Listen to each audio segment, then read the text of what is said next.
Rolex sold nearly 1.3 million watches last year. Every single one stamped Swiss-made on the dial.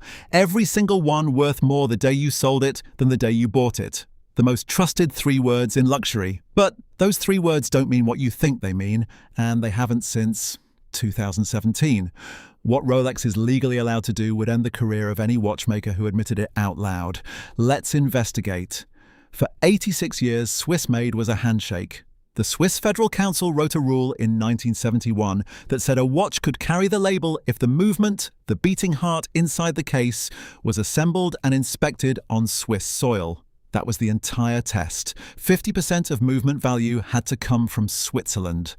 Everything else, the case, the dial, the bracelet, the hands, the crown, the crystal, could come from anywhere on the planet. Nobody asked questions, the watch worked, the label held, collectors trusted it, prices climbed. Then something happened in the 2000s that broke the trust. Chinese factories in the Pearl River Delta figured out the loophole. They could source a Swiss ETA movement for $40, drop it into a case made in Shenzhen, print Swiss-made on the dial, and ship the finished watch to a Zurich distributor for $250. The distributor would mark it up to $1,200 at retail. Perfectly legal, perfectly stamped. By 2014, roughly 1 in 3 watches sold as Swiss-made on Amazon and eBay were coming out of Chinese assembly lines with a movement bought wholesale. The high-end brands panicked. Their entire pricing model rested on those 2 words.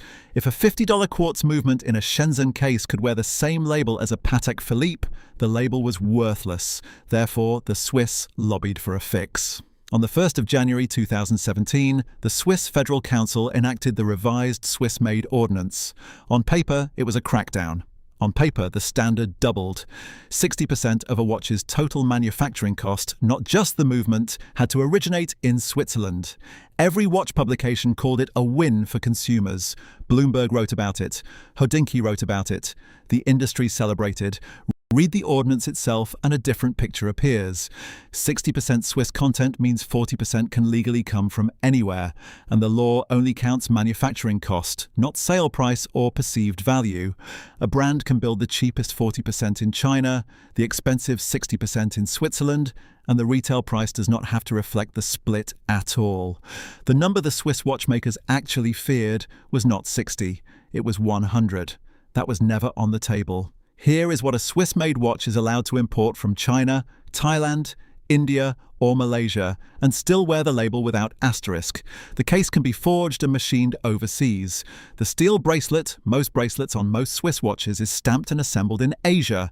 Sapphire crystals are cut in China from Chinese ingots. Dials are printed in China, then hand-painted in Switzerland for the final coat. Hands are stamped in Chinese factories, then blued or loomed on Swiss lines. Crowns, gaskets, tubes, screws, springs, and even some of the movement components can be Chinese if the final assembly happens in a Swiss workshop. The only 2 things that must be undeniably Swiss are the movement's final assembly and the technical inspection. Everything else is a spreadsheet exercise. As long as the total invoice adds up to 60% Swiss labor and parts, the watch qualifies. The dirty secret of the industry is that a lot of watches barely clear that bar. There is a company called Sellita, based in La Chaux-de-Fonds. For decades, Sellita's only job was assembling movements for ETA, the giant Swiss movement maker owned by the Swatch Group. In 2003, Swatch cut Sellita off. Overnight, Sellita had to make its own movements or die. They reverse-engineered the ETA calibers they had spent 30 years assembling and released clones under their own name. The Sellita SW200 is a near-identical copy of the ETA 28242, the most produced Swiss movement in history.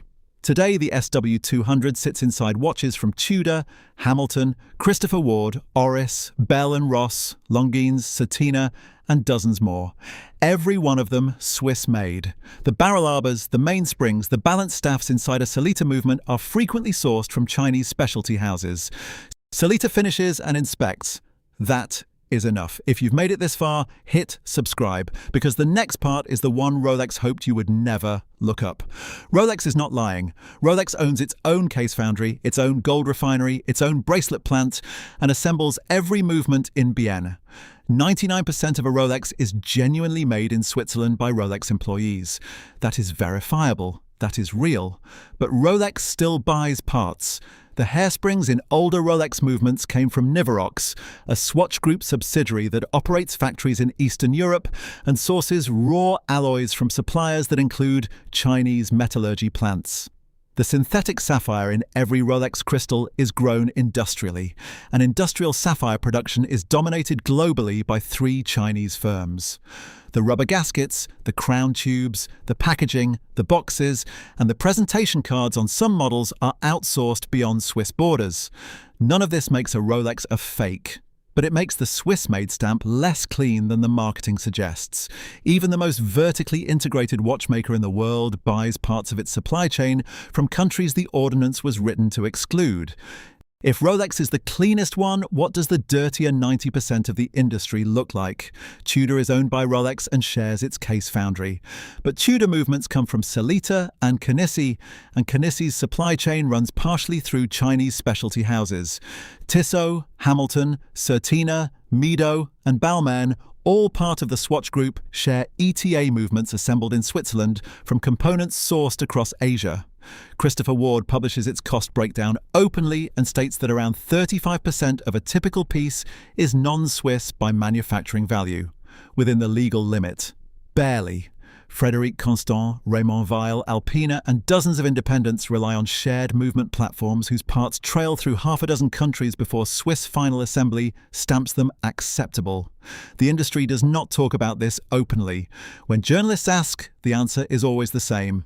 We follow the law, we meet the 60% threshold, which is true, which is also the entire problem. Independent watchmakers who refuse the 60% shortcut exist.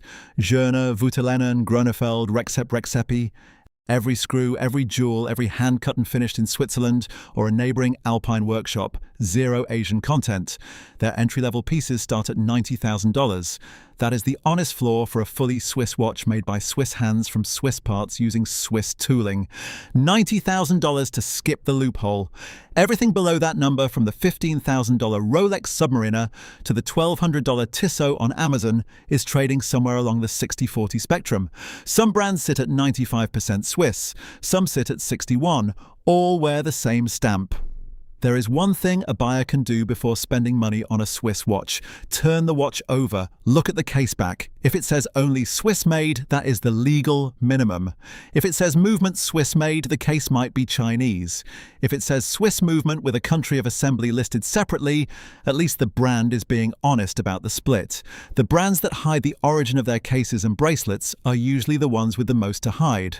The brands that publish their bill of materials are usually the ones closest to the top of the honesty scale. Swiss-made is not a fraud, it is a compromise, a regulation written to protect an industry that could not survive the truth of full disclosure. 60% Swiss content is enough for the Ordinance, it is not enough for the marketing. And the gap between those two numbers is where every watch under $90,000 lives. Rolex has a China problem, so does every other brand you have heard of. The only difference is how much of it they are willing to write down where the customer can read it. Subscribe if you want the rest of the industry decoded.